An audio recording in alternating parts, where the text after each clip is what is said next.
Hello class 12th, how are you doing? Good.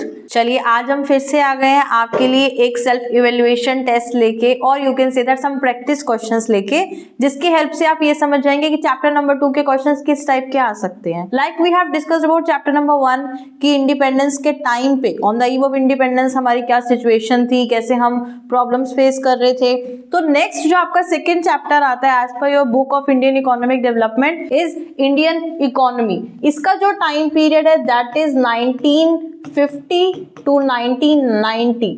ठीक है, previously जब हम इंडिपेंडेंट हुए 50 से पहले हमने जो प्रॉब्लम्स फेस की थी 1950 टू 1990 में, जो हमने चेंजेस इंट्रोड्यूस किए थे, जो पॉलिसीज हम लेकर के आए थे, उसके बारे में हमने डिस्कस किया। तो आपको सबसे पहले कुछ भी क्वेश्चंस प्रैक्टिस करने से पहले या फिर एग्जाम में किसी भी आप क्वेश्चन के बारे में डिटेल में स्टडी करते हो कि ये कौन से चैप्टर से किस टाइम पीरियड की बात कर रहा है, तो उसको पहले ध्यान से कंसीडर करना कि ये इंडिपेंडेंस के टाइम की बात है, उसके बाद की बात है, या फिर न्यू इकोनॉमिक पॉलिसी इंट्रोड्यूस होने के बाद की बात है। तो आपको क्वेश्चन बहुत केयरफुली पहले रीड आउट करना है, उसको लिंक करना है कि किस टाइम पीरियड की बात कर रहा है, and then you have to answer. Got it? तो let's start with this chapter number 2। कुछ क्वेश्चंस है, सैंपल क्वेश्चंस हैं चैप्टर नंबर 2 के, एमसीक्यूज और वैल्यू बेस्ड और थियोरेटिकल क्वेश्चंस जिनको हम कहते हैं। इंडियन इको में मोस्टली आपके सारे थियोरेटिकल क्वेश्चंस ऐसे ही आते हैं जो आपको वैल्यू बेस्ड लगते हैं, स्टेटमेंट बेस्ड होते हैं कि आपको उसको समझना है और उसके बारे में एक्सप्लेन करना है। तो just go deep into the topic कि वो क्या पूछ रहे हैं आपसे। ठीक है,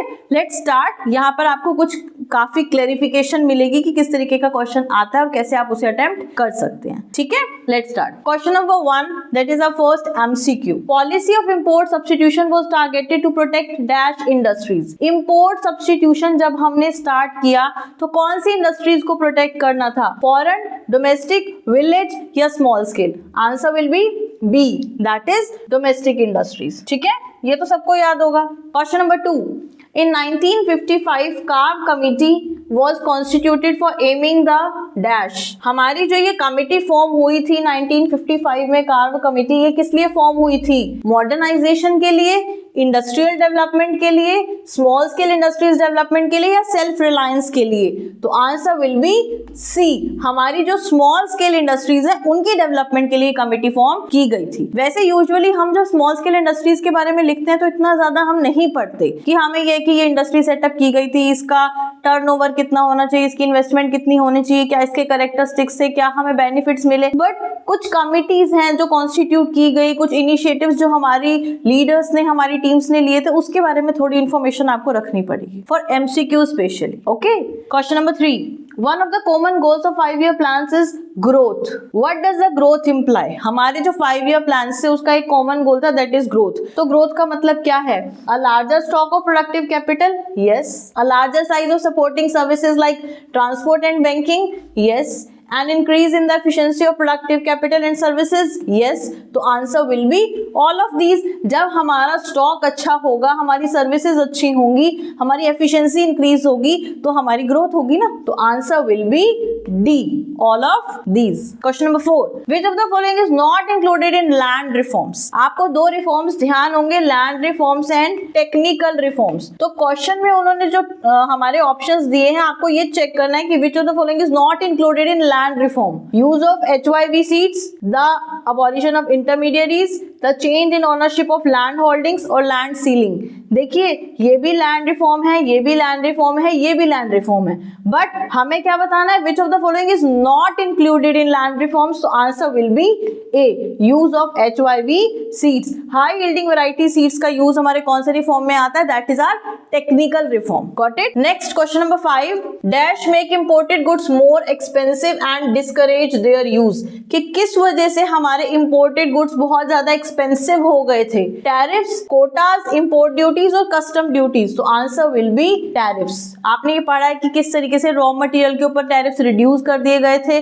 और फिनिश गुड्स पे टैरिफ जो थे वो बहुत इंक्रीज कर दिए गए थे, जिसकी वजह से इंपोर्टेड गुड्स जो है वो हमारे लिए एक्सपेंसिव हो गए थे। ठीक है, question number 6, industrial policy resolution that is IPR 1956 forms the basis of dash 5-year plan. कौन से 5-year प्लान का बेसिस था ये? Answer will be C, second 5-year plan. आपके बहुत सारे 5-year प्लान्स बने हैं, प्लानिंग हमने क्यों की, कैसे वो हमारे लिए बेनिफिशियल थी, वो हम सब डिस्कस कर चुके हैं। तो ये कौन से प्लान प्लान का बेसिस था, सेकंड 5 ईयर प्लान का। क्वेश्चन नंबर 7 आपका असर्शन और रीजन है। इस टाइप का क्वेश्चन एग्जाम में आने के बहुत ज्यादा चांसेस होते हैं, असर्शन रीजन बेस्ड जो स्टेटमेंट वाले क्वेश्चंस होते हैं, और इन क्वेश्चंस में बच्चों की मिस्टेक्स भी बहुत होती है, क्योंकि आपको बहुत केयरफुली रीड करना पड़ेगा कि वो क्या असर्शन कर रहे हैं, क्या रीजन दे रहे हैं, और ऑप्शंस को भी बहुत केयरफुली रीड करना है कि कहां पे किसको ट्रू किसको फॉल्स बोला गया है। Be careful while doing such questions. Let's read. The policy of land to the tiller is based on the idea that cultivators will take more interest, they will have more incentive in increasing output if they are owners of the land. ठीक है ना, जो gulf था honours और tillers में, उसको overcome करना चाहते हैं। इन्होंने कहा कि अगर जो टिलर होंगे उसी की लैंड हो जाएगी तो उसको हमें बेनिफिट देने में मतलब अच्छा रहेगा, और वो हमारी इकोनॉमिक ग्रोथ के लिए भी अच्छा रहेगा। तो रीजन क्या है? This is because ownership of land enables the tiller to make profit from the increased output. Tenants do not have the incentive to make improvement on the land since it is a land owner who would benefit from higher output. तो दोनों ही सही हैं, assertion भी सही है और reason भी सही है। Both A and R are true and R is the correct explanation of A, कि अगर जो लैंड पे कल्टीवेटर्स हैं, जो टेलर्स वर्क कर रहे हैं, अगर उन्हें ही ओनरशिप दे दी जाएगी तो उनका प्रॉफिट बढ़ेगा, उन्हें इंसेंटिव मिलेगा और वो ग्रो कर पाएंगे। ठीक है, नेक्स्ट आते हैं आपके कुछ वैल्यू बेस्ड और स्टेटमेंट वाले क्वेश्चंस जिसमें आपको थियोरेटिकली एक्सप्लेन करना है। तो इस टाइप के questions as I told you कि अगर आपके 3 मार्क में, 4 मार्क में, 6 मार्क्स में जिसमें भी आते हैं उसके अकॉर्डिंग आपको उसके पॉइंट्स मेंशन करने हैं कि कितने मार्क्स का क्वेश्चन है, कितनी आपकी वर्ड लिमिट होनी चाहिए। ठीक है, like question number 8 is consider the concept of agricultural subsidies. Subsidies होती है ना जहाँ रिलैक्सेशन दिया जाता है, तो एग्रीकल्चर सब्सिडीज की अगर हम बात करते हैं, which are financial aids provided by the government to support farmers and agricultural production. So as a policy maker, evaluate the virtues and analyze the vices of agriculture subsidies on the agriculture sector, economy and society as a whole.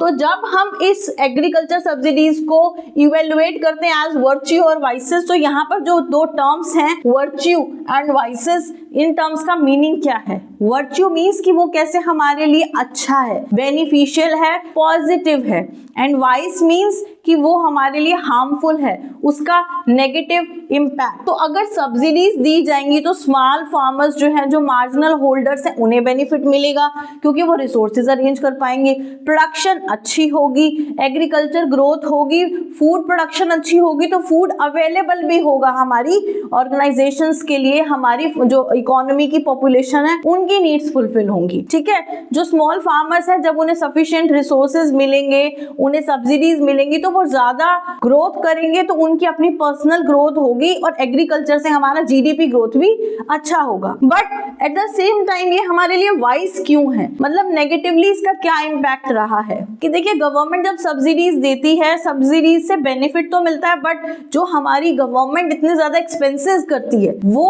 ओवरबर्डन्ड हो जाते हैं। जो अगर हम overall economic growth के context में consider करें तो फार्मर्स की ग्रोथ तो होती है, बट इकोनॉमी के लिए वो लंबे टाइम तक इतनी ज्यादा हेल्प देना हमारी इकोनॉमी के लिए वो बेनिफिशियल नहीं होता। और अगर हम एट द सेम टाइम बात करते हैं तो इसका जो ज्यादा बेनिफिट है ना, वो हमेशा ऐसे फार्मर्स लेकर के जाते हैं जिनके पास सफिशिएंट इन्वेस्टमेंट होती है, पैसे होते हैं। तो ये हमारे लिए वाइस है कि इसका बेनिफिट हम सब तक इक्वली नहीं पहुंचा सकते। ठीक है, question number 9, clarify how green revolution enabled the government to procure sufficient food grains to build stocks to be used during the times of food shortages.